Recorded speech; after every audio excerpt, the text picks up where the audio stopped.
Welcome back to Crystal Clear. I'm Vox, and with Steven Universe the movie, I already touched on that there are a handful of unanswered questions. But one that I just couldn't get out of my head since I first saw the film was Bismuth's mysterious new form. It's not touched on or alluded to at any point in the film, much like most things with the 2-year time skip, but Bismuth's design has altered since we last seen her in Change Your Mind, ditching the apron, which she kept for 2 previous generations, in favor of overalls. Her crystal gem star now being present on her back. I think it's a great look, and it feels intentionally done. Now when you examine all the crystal gems and compare them to their previous forms, they're now all the most Earth they've ever been. I mean, Peridot and Lapis just kind of look like full-time cosplayers, but it fits with their nerdy entertainment consumer side. Still, everyone's current reformations are a far cry from how they first emerged, and shows how much they drifted from that homeworld mold. But in an era piece where nobody was in danger, and even Amethyst evaded getting poofed, it seriously raises an eyebrow that Bismuth has a new form. That somehow she got poofed and reformed off screen. And we know Bismuth is a pretty tough cookie, so I don't think just anyone or anything can poof her. But guys, we have a vague plot point with a brawler character. Do you guys know what that means? I can shoehorn in Jasper again, baby! Listen, I love that big buff Cheeto Puff. I love talking about that big buff Cheeto Puff. I love theorizing about that big buff Cheeto Puff. And I believe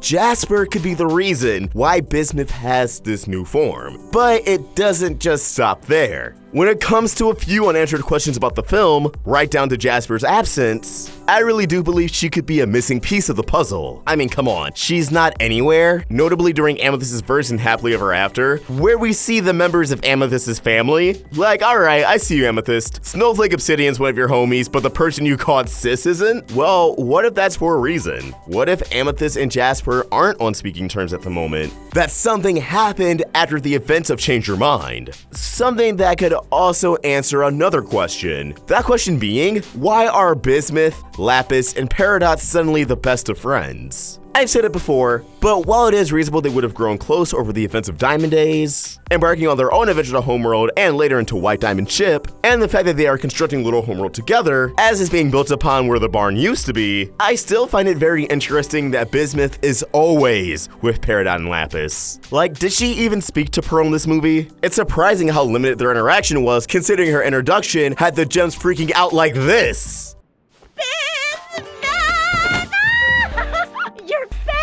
How do you go from this to this? Well, what if Jasper is how? Alright, this is where it all comes together. Jasper probably found herself in a very confusing and somewhat scary situation. After being healed by the diamonds, she sees Steven, whom she believes to be Rose Quartz, hanging out with the diamonds. And I'm sure not too long after, she was informed and had to process the fact that Rose Quartz was Pink Diamond and Steven has Pink Diamond's gemstone, but he is not Pink Diamond. At least, not the Pink Diamond that everyone knew. Now that first part of the revelation is already a huge shock to Jasper. The person she's been aiming to avenge for all these years is also the same person she wanted revenge on. Jasper lived and breathed by the destruction of Rose Quartz, but really, she was asking for the destruction of her own diamond. And keep in mind, since Jasper's entire arc was kind of just frozen until she was uncorrupted, she is still very fusion dependent. So I think in the midst of all of this, she wanted someone she could turn to. She felt like, more than ever, she needed someone, but she sure as hell wasn't gonna turn to Steven. But hey, she does notice if everyone's hunky-dory now, maybe she also has a clean slate. Maybe even with someone she has a very rocky history with. Lapis Lazuli. One of the first things I can definitely see Jasper doing is approaching Lapis and trying to strike up a conversation, trying to gain forgiveness, and trying to reclaim their fusion, Malachite. Of course, not only would Lapis not be up for any of this, she likely still wouldn't even want to talk to Jasper, which is justified. Jasper and Lapis were toxic for each other, and it really isn't something she can just move on from. So Lapis feels absolutely no need to make amends with Jasper. If anything, it just feels like an uncomfortable waste of her time. But we know Jasper. She wouldn't just be like, oh, alright,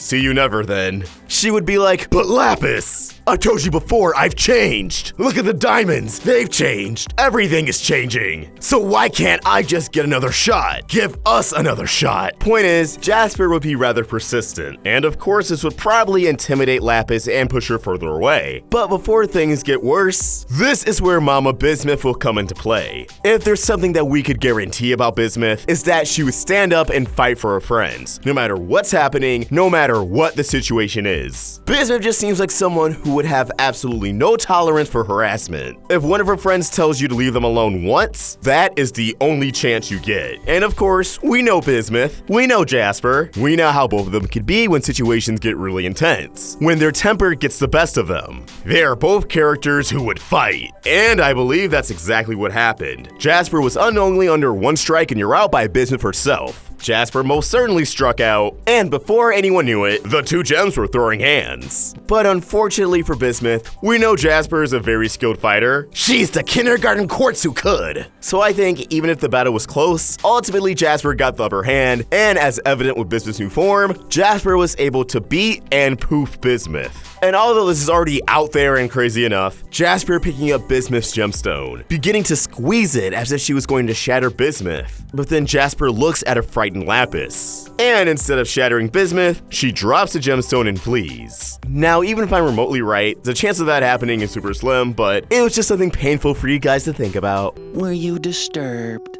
It's also possible that after Bismuth was poofed, Jasper was quickly reprimanded by the other crystal gems, being warned to stay away from Lapis and Peridot. Remember, besides Lapis, Jasper has the closest link to Peridot, and I would really love to see more of their interactions, considering how intense yet great it was to watch them interact in Earthlings. But there's one more lingering mystery that I kinda want to tie to Jasper, something that's at least a possibility, as there was another character strangely missing from the film. Pumpkin. Wait, don't click off, stop laughing, just let me explain. Pumpkin is orange, has a green stem. Jasper is orange, has green horns. Now yes, I know this is even farther out there, and both of them being orange is not the case I'm trying to make. Pumpkin's absence is weird, but it could have just either been a deleted scene or a small oversight by the Crewniverse. But imagine if, during this beef with Bismuth and Lapis, Jasper and Pumpkin found themselves drawn to each other because of those similarities. Pumpkin isn't necessarily the most loyal pet. When she first came to life, she definitely wanted to be with Steven over Peridot and Lapis, and when Lapis hightailed it from Earth, Pumpkin really tried to resist leaving with her. And yeah, ultimately, she didn't leave. This is not to say Pumpkin's a bad pet, but she certainly has a mind of her own. If she's not down with something, she will not blindly follow you. So, in the slim chance that Pumpkin and Jasper make eye contact or something, I could see Pumpkin being drawn to Jasper. And in the heat of the moment, I can see Bismuth, Lapis, or even Peridot just being like, look, we're not cool with this person. And if you've taken a liking to her, then you can just live with her instead. And I mean, that would make for a pretty great little side arc in season 6. The quest to bring Pumpkin home,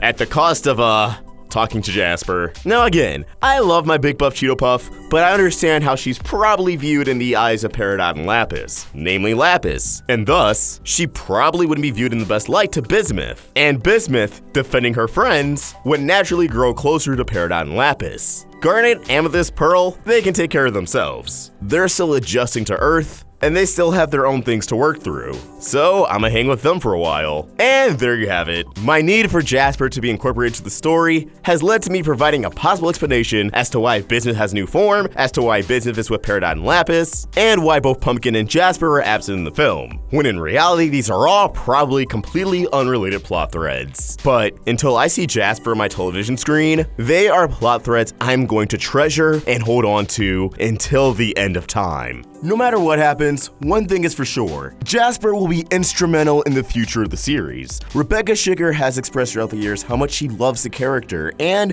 I'm sure there's a lot more to do with her. Many people may feel as if her arc is over, and if the show started to change her mind, it would have been. But with having an entire season left, I can't imagine the Crewniverse just benching her. And as long as Jasper's around, there's always going to be speculation and curiosity around Lapis Lazuli, if the two would ever reconcile. And if they do, what message would that send? That's not to say they wouldn't handle it elegantly. Just that there is a story to be told there, and when the time comes, it won't be a simple one. But as always, these are just my thoughts, and I want to hear yours. What do you think? Could Jasper be the missing key to these various plot threads? Why or why not? Let us know in the comments below, or tweet your thoughts at Roundtable Vids. And for more of my own thoughts, you can find me at ARTWITHKODA. We're also on Instagram. Special thanks to ARTWITHKODA for creating an awesome thumbnail. For more of his wonderful art, you can find him on Tumblr and Instagram at ARTWITHKODA, and subscribe to his YouTube channel. Link down below in the description. Help the Roundtable grow by either becoming a member of this channel or subscribing to us over at Patreon. Link in the description. If you enjoyed this video, please throw it a like and subscribe to the Roundtable for more great cartoon content. Thank you for watching, and I hope you have an awesome day. ARTWITHKODA signing out.